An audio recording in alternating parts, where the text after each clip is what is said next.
Hello guys, and welcome to the first episode of this mini-series on making a game using Node.js and Websockets. Now, before we dive into this, I would like to just go into a bit of history about WebSockets and websites and interactivity on websites before the introduction of WebSockets.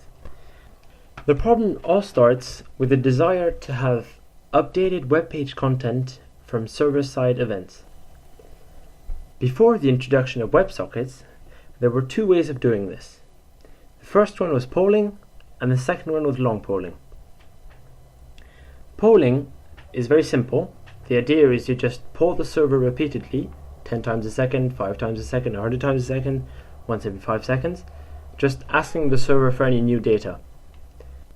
So the latter is a very simple solution to implement. Unfortunately, you have to find a good balance between polling very often, but leading to like high network traffic, and you're either overloading the server and the server can't handle too many clients because it's responding to all these requests, or you opt for a lower value, in which case you'll have a delay between the event happening on the server side and the event showing up on the client's browser. So to overcome this issue, engineers came up with long polling, in which the client's browser initiates a request to the server, and the server does not reply until the event has been fired.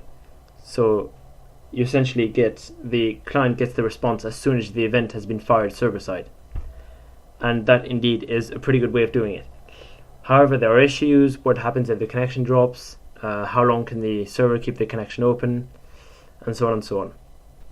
As a result, in 2011, WebSockets were introduced and standardized.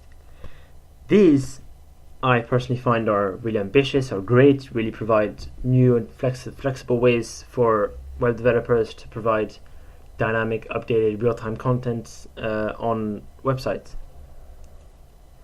WebSockets function by opening a TCP connection between the client's web browser and the server.